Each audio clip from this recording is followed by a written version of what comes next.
ఈరోజు ఏసీబీ ఎదుట హాజరు కాబోతున్నారు కేటీఆర్ ఏసీబీ ఎదుట హాజరు కాబోతుంటే చాలా ఉత్కంఠ రేపుతోంది. 10 గంటలకల్లా ముహూర్తం ఫిక్స్ చేసి ఆయనకి 10 గంటలకి ఏసీబీ ఎదుట హాజరు కావాలి. అయితే నిన్న హైకోర్టుకు పోయిండు కేటీఆర్. ఏమనంటే నాతో పాటుగా అడ్వకేట్ని లోపలికి అనుమతించాలి అని రిక్వెస్ట్ పెట్టుకున్నాడు. ఈ పిటిషన్కి హైకోర్టు ఏం చెప్పిందనంటే ఎస్ అడ్వకేట్ని తీసుకుపోండి, ఆడియో లేదా వీడియో రెండు మాత్రం కుదరాలి, నేను కేటీఆర్ పక్కనే కూర్చుంటా అంటే కుదరది. కేటీఆర్ని పోలీసు ఎట్లా విచారిస్తున్నారు అనేది అయితే ఆడియో వినిపిస్తారు మీకు, ఒక దగ్గర కూర్చోండి, ఆడియో మీకు ఉంటుంది, వీడియో మాత్రం మీకు కనబడదు. లేదు అనుకుంటే మాత్రం మీకు వీడియో అంటే ఒక జరిగేటువంటి విషయం మాత్రం కనబడుతుంది, మీకు ఆడియో వినబడదు. ఏదో ఒకటి నిశ్చయించుకోండి అని అంటే మేము చూస్తామని చెప్పి నిర్ణయించుకుందట వాళ్ళు. ఎవరు కేటీఆర్ తరఫున అడ్వకేట్ ఎవరితో వాదించారో కనీసం మాకు చూసే అవకాశం కల్పించండి, వినకపోయినా పర్వాలేదు చూసే అవకాశం కల్పించండి అని అడిగారంట. సో చూసే అవకాశం ఎందుకంటే ఏసీబీ అధికారుల విచారణ సమయంలో కేటీఆర్ మీద ఏమైనా చేయి చేసుకుంటారో, ఆయన్ని ఇబ్బంది పెడతారో, లేకపోతే ఇంకేదైనా చేస్తారో ఒక అనుమానంతో చూస్తే పర్వాలేదు అనుకున్నారట. సో ఎట్లా చూస్తారు ఏంది అని అంటే మనం మామూలుగా సినిమాలో చూస్తాం కదా, విచారిస్తున్న టైంలో బయట నుంచి కొంతమంది ఆ స్క్రీన్ అంటే ఏమంటారు ఆ విండో నుంచి చూస్తారు, ఒక విండో వెసులుబాటు లేకపోతే లోపల జరిగేది బయటకు ఒక స్క్రీన్ ద్వారా ఆ అడ్వకేట్ చూపించే ప్రయత్నం చేస్తారు. బయటనే ఉంటారు అడ్వకేట్, లోపల కేటీఆర్తో పాటు ఏమి ఉండరు. సో అనుమతి ఇచ్చిందట. సో ఈరోజు కేటీఆర్ లోపలికి వెళ్ళబోతున్నారు, ఏసీబీ విచారణ హాజరు కాబోతున్నారు. నిన్న అరవింద్ కుమార్ని సుమారుగా 6-7 గంటల పాటు, బిఎల్ఎన్ రెడ్డిని ఏడీ అధికారులు 9 గంటల పాటు విచారించారు. మరి రోజు కేటీఆర్ A1గా ఉన్న కేటీఆర్ A2 A3 అంతసేపు విచారిస్తే A1 కేటీఆర్ ఎంతసేపు విచారించాలి? సో ఇంకా అరవింద్ కుమార్ కానివ్వండి లేకపోతే బిఎల్ఎన్ రెడ్డి ఇద్దరు ఏం చెప్పారట ఇక్కడ చూడండి. వాళ్ళిద్దరు ఏం చెప్పారట అంటే మాకేం సంబంధం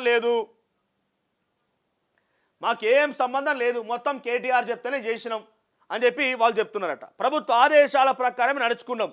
ఫార్ములా ఈ కేసు విచారణలో దర్యాప్తు సంస్థలకు తెలిపిన అరవింద్ కుమార్, బిఎల్ఎన్ రెడ్డి. సంచలనం రేపుతున్న ఫార్ములా ఈ రేస్ కేసు వివరాలలో వేర్వేరు దర్యాప్తు సంస్థల ఎదుట హాజరైన నిందితులు ఇద్దరు తాము ప్రభుత్వ ఆదేశాల ప్రకారం నడుచుకున్నామని చెప్పినట్టుగా తెలుస్తోంది.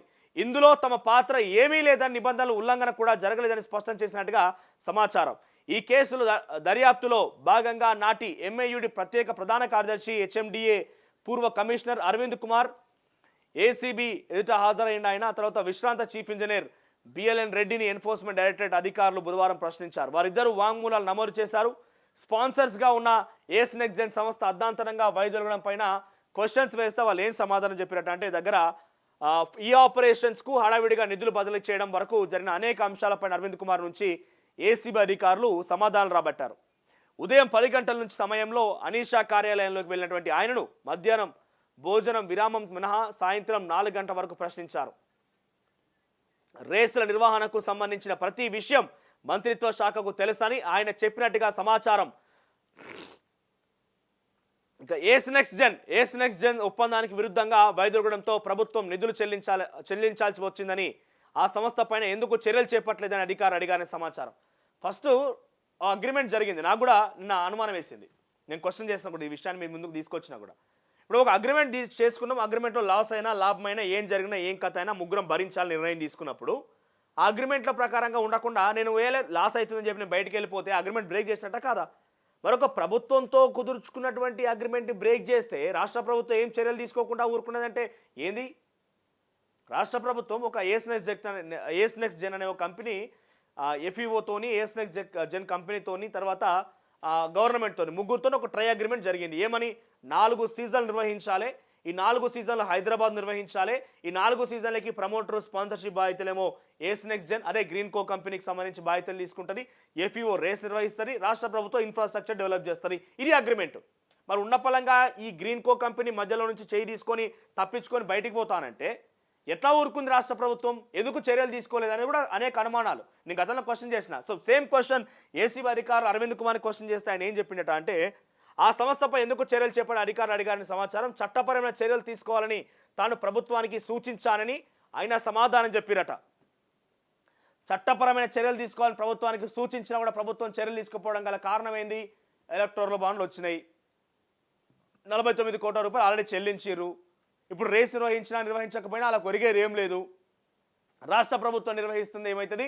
అబ్బా చూసినావా కేటీఆర్ ఎంత గొప్పోడు, అక్కడెక్కడ రేస్ పట్టుకొచ్చి మనం టీవీలలో చూసినాం, పట్టుకొచ్చి హైదరాబాద్ నడిపించారని చెప్పి అందరు జబ్బలు చేసి కేటీఆర్ను వాహా ఓహో అంటారు. కాబట్టి వాళ్ళ ఇంటికెళ్ళి ఇచ్చే సొమ్ము కాదు కదా, తాతల తండ్రులు తీసుకొచ్చే సొమ్ము కాదు కాబట్టి కేటీఆర్ దీన్ని ఖర్చు పెడదామని ఖర్చు పెట్టేసిండు. ఇక ఆర్థిక శాఖ అనుమతి తీసుకోకుండా నిధులు ఎలా చెల్లించారని అడగ్గా మంత్రిమండలి ఆదేశాల ప్రకారం నిధులు విడుదల చేస్తామని రాష్ట్ర బడ్జెట్కు సంబంధం లేదు కాబట్టి ఆర్థిక శాఖ అనుమతి కోరలేదని ఆయన వివరించిన సమాచారం. మరో స్పాన్సర్ను వెతికేందుకు ప్రయత్నాలు జరిగాయని సమయాభావం వల్ల వీలు పడలేదని చెప్పినట్టుగా తెలుస్తోంది. అధికారులుగా తాము సొంత నిర్ణయాలు తీసుకోలేదని మంత్రిత్వ శాఖ నుంచి చెప్పినట్టే నడుచుకున్నామని. మంత్రిత్వ శాఖ ఎవరు? కేటీఆర్. అన్ని విషయాలు ఎప్పటికప్పుడు బాధ్యులకు చెబుతూనే ఉన్నామని అరవింద్ కుమార్ స్పష్టం చేశారు. ఇక పై స్థాయిలో తీసుకున్న నిర్ణయాలే. ఈడీ అధికారులకు బిఎల్ఎన్ రెడ్డి కూడా అరవింద్ కుమార్ ఇలాగే బిఎల్ఎన్ రెడ్డి కూడా అరవింద్ కుమార్ లాగే సమాధానం చెప్పినట్టు తెలుస్తోంది. ఎఫ్ఈఓకు నిధుల చెల్లింపులకు సంబంధించి నాడు చీఫ్ ఇంజనీర్ హోదాలో ప్రొసీడింగ్స్ ఇచ్చింది ఆయనే. దాంతో ప్రతిపాదన సిద్ధం చేయడం దగ్గర నుంచి ప్రతిదీ కూడా అన్ని ఆయన్ని చెప్పడం వల్లే చేసిన. ఎవరు చెప్పడం వల్ల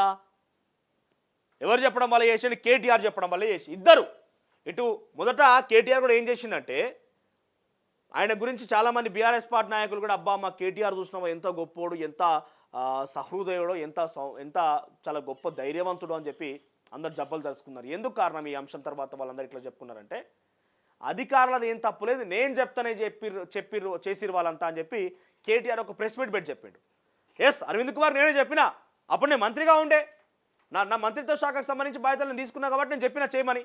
హెచ్ఎండిఎక్స్ స్వయం ప్రతిపత్తి ఉన్నది, ఎవరు పర్మిషన్ అవసరం లేరు, నేను చెప్పడం వల్ల అరవింద్ కుమార్ ట్రాన్స్ఫర్ చేసిన చెప్పి చెప్పుకొచ్చిండు ఆయన. అప్పటి వరకు ఏమనుకున్నారు అందరూ కూడా నిజంగానే పాపం కేటీఆర్ అరవింద్ కుమార్ను బిఎల్ఎన్ రెడ్డిని కాపాడే ప్రయత్నం చేస్తున్నాడు, తప్పు మొత్తం తనపై నెట్టుకుంటున్నాడు, తప్పు మొత్తం తానే చేసినట్టుగా ఒప్పుకుంటానని చెప్పి మనం మాట్లాడుకున్నాం. ముఖ్యంగా బీఆర్ఎస్లో అయితే చాలా వాళ్ళ నాయకుడు చాలా గొప్ప ధైర్యవంతులు అనుకున్నారు. కానీ ఒక్కసారి ఈ విషయం అటు హైకోర్టు దాకా పోగానే హైకోర్టులో ఆయన స్క్వీజ్ చేసి మొదలుపెట్టారు, హైకోర్టులో ఆయన పిండుడు మొదలుపెట్టారు. ఏమైపోయింది అక్కడ పోయిన తర్వాత? నేనంటే చెప్పిన అధికారులు చూసుకోవాలి కదా బాధ్యత, అధికారులు ఆలోచన చేయాలి కదా. నేనేం చేస్తా, ఎలక్షన్ సమయంలో హడావిడిగా చెప్పేసిన అధికారులు పట్టించుకోవాలి కదా, అధికారుల పరిధిలో ఉంటుంది కదా అంశం అని చెప్పి అధికారుల మీద నెప్పనెట్టే ప్రయత్నం చేసిండు. ఎప్పుడైతే అధికారం మీద నెప్పనెట్టే ప్రయత్నం చేసిండో కథం ఇక అరవింద్ కుమార్కిను ఈ బిఎల్ రెడ్డికి చాలా కాన్ఫిడెంట్ వచ్చింది. ఏమని? ఎస్, ఆయన మా మీద నెట్టే ప్రయత్నం చేస్తే మేమెందుకు కూకుంటాం, మేము కూడా అప్రూవర్గా మారిపోయి అక్కడ నిజాలు బయట పెడదామని చెప్పి ఇద్దరు ఏసీబీ దగ్గర అరవింద్ కుమార్, ఈడీ దగ్గర బిఎల్ రెడ్డి ఇద్దరు కూడా అప్రూవర్గా మారిపోయి ఇద్దరు కూడా నిజాలను నిర్భయంగా చెప్పేసిరు. ఉన్న కాడికి మొత్తంగా అక్కేసిరు కాళ్ళు.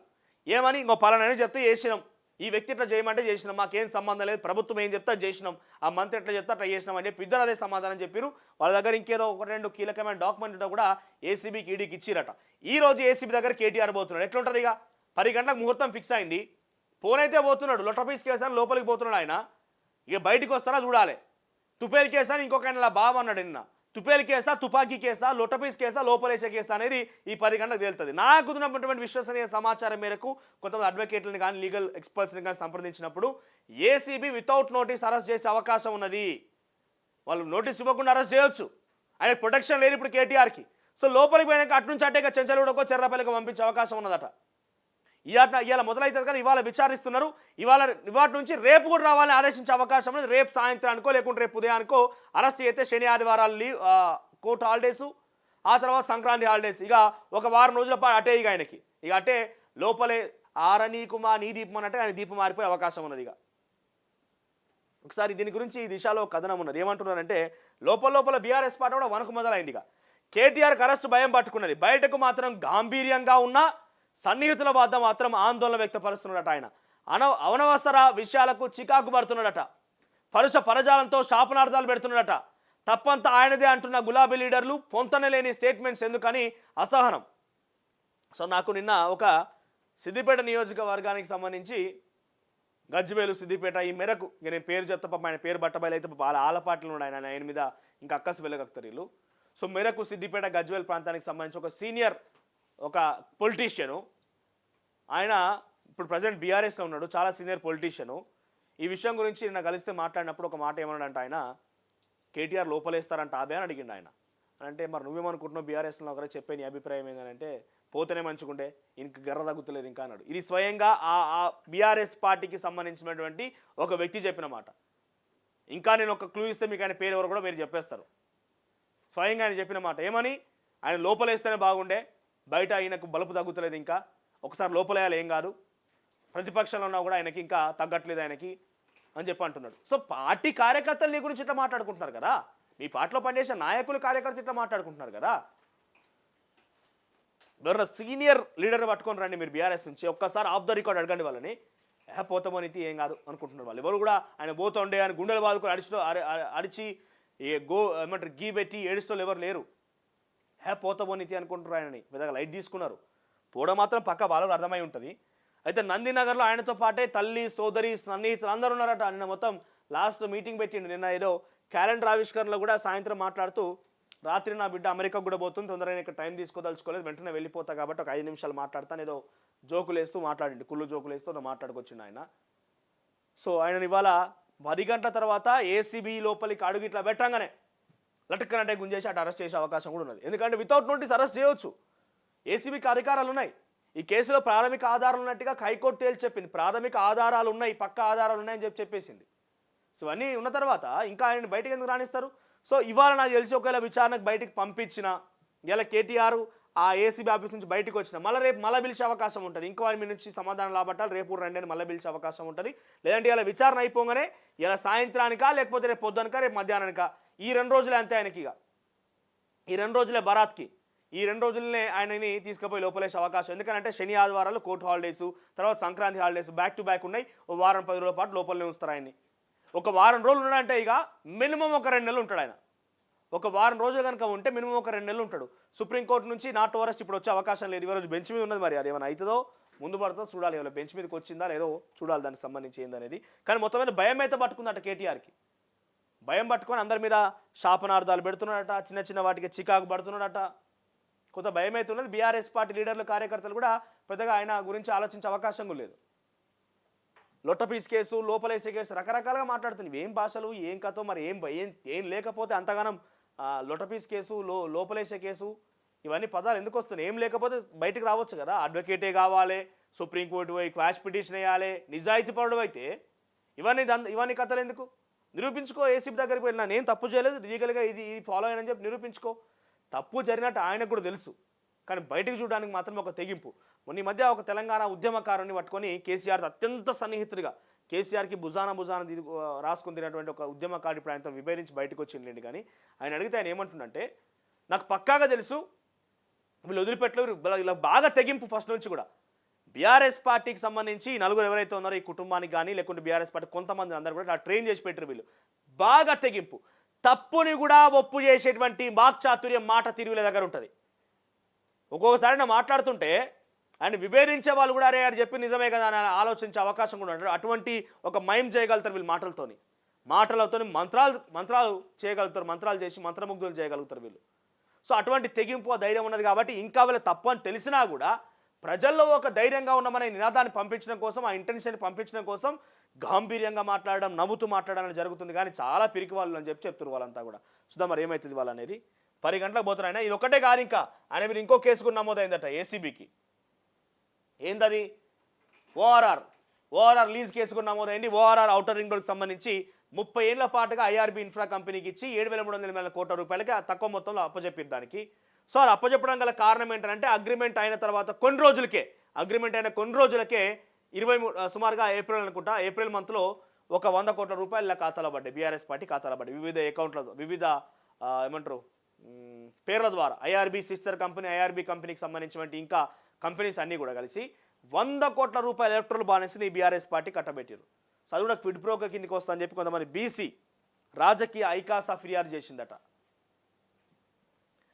ఇక పక్కనే బీర్లు బంద్, పండుగ పూట మందు